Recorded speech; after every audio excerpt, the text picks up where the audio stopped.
हरे कृष्णा, राधे राधे। किसी रोते हुए को हंसा कर देखो, सांवरे को दिल में बसा कर देखो, आत्मा को बड़ा ही सुकून मिलेगा।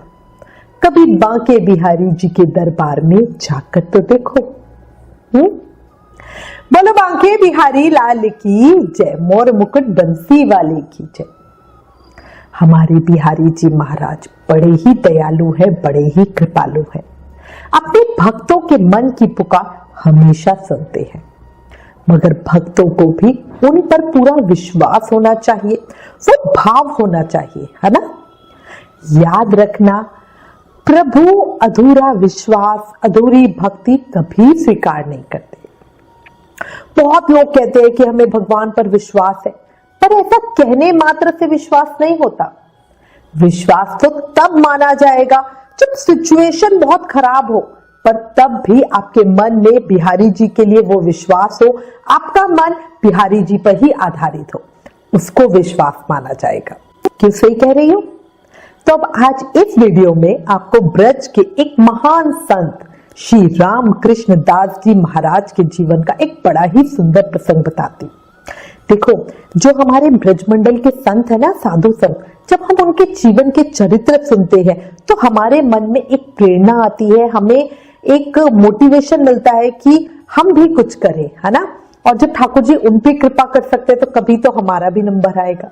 बस यही सुनो और जितना हो सके भक्तों का चरित्र सुनते रहो, उससे आपकी भक्ति भी पक्की होगी। चलिए अब प्रसंग शुरू करती। ये प्रसंग उस समय का है जब श्री रामकृष्ण दास जी महाराज युवावस्था में थे और अपने गुरु के साथ वृंदावन में ही रहते थे। पुराणों की कथा कहते सुनते थे। श्री बांके बिहारी जी महाराज में उनकी अनन्य भक्ति थी। वो नियम से रोज सुबह और शाम श्री बांके बिहारी जी महाराज के दर्शन करने के लिए मंदिर जरूर ही जाते थे, चाहे कुछ भी हो जाए। श्री रामकृष्ण दास जी महाराज का जीवन भक्ति में बहुत बढ़िया था, पर अभी भी उन्हें बिहारी जी महाराज की कृपा का साक्षात अनुभव नहीं हुआ था। उन्होंने अनेकों घटनाएं अपने गुरु महाराज से सुनी थी, बिहारी जी महाराज कृपा की या यूं कहे चमत्कारों की, है ना। तो जब हम किसी से सुनते हैं ना, तो हम भी उस पल का बेसब्री से इंतजार करते हैं कि कभी बिहारी जी महाराज हमारे ऊपर भी ऐसी कृपा कर दे, कभी उनका साक्षात्कार हमें भी हो, है ना। और यही रामकृष्ण दास जी महाराज की बात थी। उनके मन में अक्सर ये विचार आता था कि कितने वर्षों से वो बिहारी जी महाराज के दर्शन करने जा रहे हैं, पर जाने कब ठाकुर जी उन्हें अपना प्रत्यक्ष दर्शन देंगे। अच्छा, उनके साथ कुछ अजीब अजीब सी बातें होती रहती थी। रात को जब वो सोते थे तो उन्हें ऐसा लगता था जैसे उनके पास कोई मीठी मीठी हंसी हंस रहा हो। कभी उन्हें फूलों की तेज स्मेल आती थी, कभी इत्र की खुशबू आती थी और उनकी नींद रह रह कर खुल जाती थी। अच्छा, हमारे ब्रजमंडल में ना भूत प्रेत का कोई चक्कर नहीं होता, तब ये तो उनको पता था कि भाई भूत छूत तो कुछ नहीं है, बट ये सब हो क्या रहा है, मतलब ऐसे खुशबुएं क्यों आ रही हैं, ये अचानक से किसकी हंसी की आवाज आ रही है। कभी उन्हें लगता कुछ तो गड़बड़ है भाई, कुछ तो हो रहा है। कभी लगता कि नहीं, ये शायद ना मेरा वहम है, कोई हंसी वसी नहीं है और सिर्फ मुझे क्या सुनाई दे रही है और तो किसी को नहीं सुनाई दे रही है, तो मुझे लगता है मुझे वहम हुआ है या कुछ मेरी दिमागी हालत ठीक नहीं है। उनको कभी ऐसा लगता था। अब एक बार उनके जीवन में क्या हुआ, एक शाम को जब वो श्री बिहारी जी महाराज के दर्शन करके आश्रम में वापस लौटे तो उनके गुरुजी के पास, गुरुजी के ना कुछ शिष्य थे, जयपुर से आए हुए भक्त बैठे हुए थे।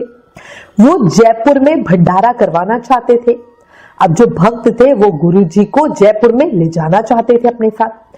तो गुरुजी ने कहा कि भैया तबियत के चलते मैं तो नहीं जा पाऊंगा, और रामकृष्ण दास जी महाराज की तरफ इशारा करते हुए कहा कि मैं इनको साथ भेज देता हूं, ये तुम्हारे साथ जाएंगे और बढ़िया सब काम बढ़िया चकाचक करा देंगे। अब उस समय जब वो भक्त और उनके गुरुदेव बात कर रहे थे, रामकृष्ण दास जी महाराज साइड में खड़े हुए थे, अब वो बीच में तो क्या कहते, बट गुरुजी की बात सुनकर है ना वो थोड़े उदास से हो गए। उनका मन तो यहाँ बिहारी जी महाराज में अटका हुआ था। वो हमेशा वृंदावन में ही रहना चाहते थे और वो चाहते नहीं थे कि भाई छोड़ के जाएं, क्योंकि जितने दिन के लिए भी जाएंगे उतने दिन दर्शन का नियम खराब हो जाएगा। बट अब वो करे तो करे क्या, अब गुरु महाराज को भी नहीं कह सकते थे कि भाई आपने कहा है बट मैं नहीं जाऊंगा, है ना, तो वो क्या करें।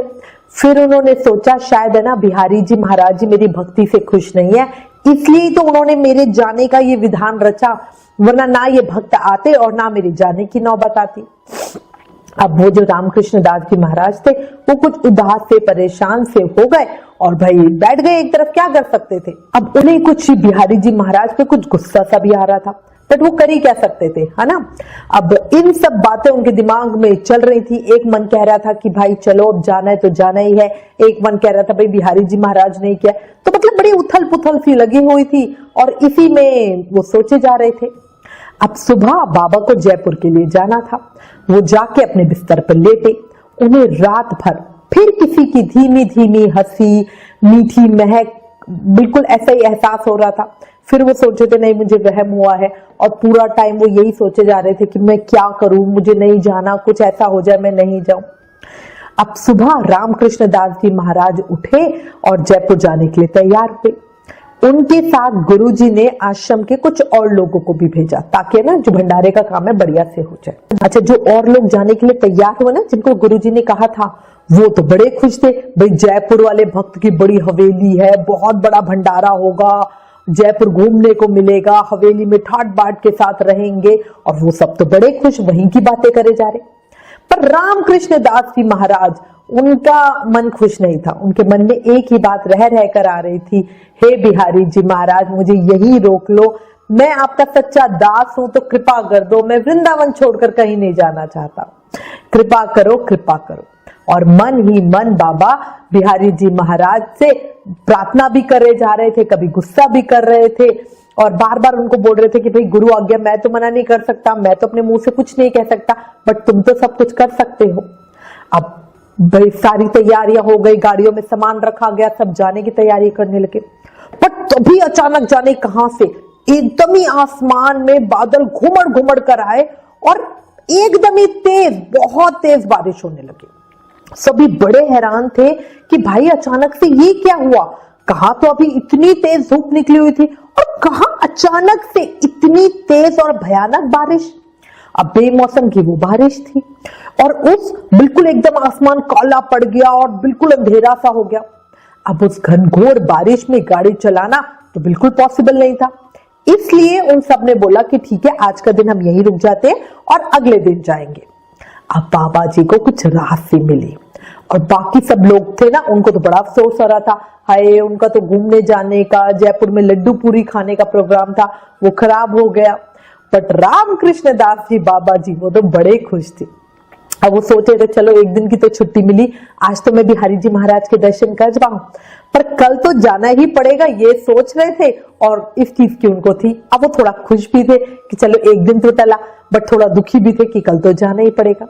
अब पूरी रात वो बिहारी जी महाराज को बोलते रहे, आज तो कृपा करके रोक लिया, पर कल का क्या करूं, मुझे नहीं जाना वृंदावन से कहीं बाहर। अब अगले दिन सुबह रामकृष्ण बाबा जी को बहुत तेज बुखार चढ़ गया। लक्षण देखकर वैद्य जी ने कहा बाबा को सनीपात ज्वर हो गया, मतलब बहुत तेज वाला। अब सभी चिंता में पड़ गए। गुरु जी ने रामकृष्ण बाबा जी का जाना मना कर दिया और कहा बाकी लोग चले जाओ और ये नहीं जा पाएंगे, है ना, वहां जाके परेशानी बढ़ जाए तो फायदा क्या। अब गुरु जी ने बाकी लोगों को जयपुर भेज दिया। बाकी सभी लोगों को जयपुर के लिए निकले आधा घंटा भी नहीं हुआ था कि यहाँ बाबा का बुखार एकदम ठीक हो गया। अभी तो कहां वो 106 डिग्री में तप रहे थे और कहां वो बिल्कुल ठंडे हो गए। अब सभी लोग बड़ा हैरान थे। बाबा जी को देखकर ऐसा लग रहा था मानो उन्हें कभी बुखार हुआ ही ना हो। अब बाबा ने अब वो थोड़ा सा शांत होकर जब बैठे हुए थे तो गुरुजी उनको देख ही रहे थे, है ना, तो बाबा ने अपने दिल की बात अपने गुरुजी को बोली और अपने साथ जो भी उनको अनुभव हो रहा था ना वो गुरुजी को बताया। अब जब गुरुजी ने सुना तो वो मुस्कुराए और बोले, देखा बिहारी जी तो हरदम तुम्हारे साथ रहते हैं और देखो कितनी कृपा करी उन्होंने, ठाकुर जी ने तुम्हें यहां से जाने नहीं दिया। ऐसे अचानक बारिश, इतना तेज बुखार जो अगले ही पल अपने आप ठीक भी हो गया, ये सब बिहारी जी की कृपा ही तो है। और रही बात साक्षात दर्शन की, तो देखो वो तुम्हारे पास हर रात आते हैं, तभी तो तुम्हें फूलों और इत्र की महक आती है। एक दिन साक्षात दर्शन भी जरूर देंगे, इस बात को मन में रखो। अब गुरु जी से ये सभी बातें सुनकर ना बाबा जी के मन में उम्मीद की एक नई किरण जागी। उन्होंने रो रो कर बिहारी जी महाराज को धन्यवाद दिया, है ना। और ऐसे ही है हमारे बिहारी जी, भक्तों के मन की इच्छा जरूर ही पूरी करते, पर अपने तरीके से, है ना। हम उनसे जो भी मांगे, पर वो हमें वही देते हैं जो हमारे लिए सही होता है। इसलिए हमेशा उन पर विश्वास करो। विश्वास ही हमारी भक्ति और प्रेम को मजबूत कर सकता है। क्यों सही कह रही हूं? अब कई लोग कहेंगे कि भाई रात में अगर कान्हा उनके पास आते थे, उनको हंसी आती थी, उनको हंसी की आवाज आती थी, उनको इत्र और फूलों की महक आती थी, तो बिहारी जी सामने क्यों नहीं आ गए? तो देखो, अगर ठाकुर जी हर किसी के सामने आ जाएंगे, है ना, तो भक्ति क्या रहेगी? कान्हा कहते हैं भक्ति और कुछ नहीं है, विश्वास है। अगर तुम्हें मुझ पर विश्वास है तो मैं हूं, और नहीं है तो मैं नहीं हूं, है ना। और जो विश्वास होता है ना, वो प्रमाण नहीं मांगता है। हमारे कानून में क्या होता है, अगर तुम्हारे पास कोई सबूत है तो ये गुनाह हुआ है, वरना नहीं हुआ है ना। बट हमारे बिहारी जी उल्टा कहते हैं। हमारे कान्हा कहते हैं अगर तुम्हें मुझ पे विश्वास है तो मैं हूं, मैं साक्षात हूं और तुम्हें दिखूंगा, और नहीं है तो मैं कहीं भी नहीं हूं और मैं कुछ भी नहीं हूं, है ना। कान्हा जी अगर कभी भी किसी के सामने यूं आ जाए ना, तो बंदे को तो उनके चमत्कार को मानना और उनके ऊपर विश्वास करना ही करना पड़ेगा। बट भगवान कहते मुझे ऐसे विश्वास नहीं दिलाना कि मैं तेरे सामने कुछ करके दिखाऊं और तब तुझे मुझ पे विश्वास है। विश्वास मन का होता है, प्रेम मन का होता है ना। मैं आपको प्यार करूं और तब आप मुझे प्यार करो, ऐसा नहीं होता, है ना। क्यों सही कह रही हो ना। 2 लाइनें बिहारी जी महाराज के श्री चरणों में। मेरा चैन और सुकून देखकर हैरान है ये दुनिया, मेरा चैन और सुकून देखकर हैरान है ये दुनिया, हैरान है ये जमाना। अब कौन इन्हें समझाए कि मेरे पास है श्री बांके बिहारी जी महाराज के नाम का खजाना, है ना। जल्दी से कमेंट करके बताओ किस किस के पास ये खजाना है। श्री बिहारी जी महाराज की कृपा का ये अनुभव अगर आपको अच्छा लगा हो, और अगर आप चाहते हो कि बिहारी जी महाराज ऐसी ही कृपा आप पर भी करें, आपको भी कभी अपना अनुभव करवाए, तो ज्यादा से ज्यादा उनका नाम प्रचार करो, भक्ति को बढ़ाओ। हमें आपके साथ और सपोर्ट की बहुत जरूरत है, इसलिए प्लीज इस वीडियो को ज्यादा से ज्यादा शेयर करो। Please like, share and subscribe. Thank you. Hare Krishna.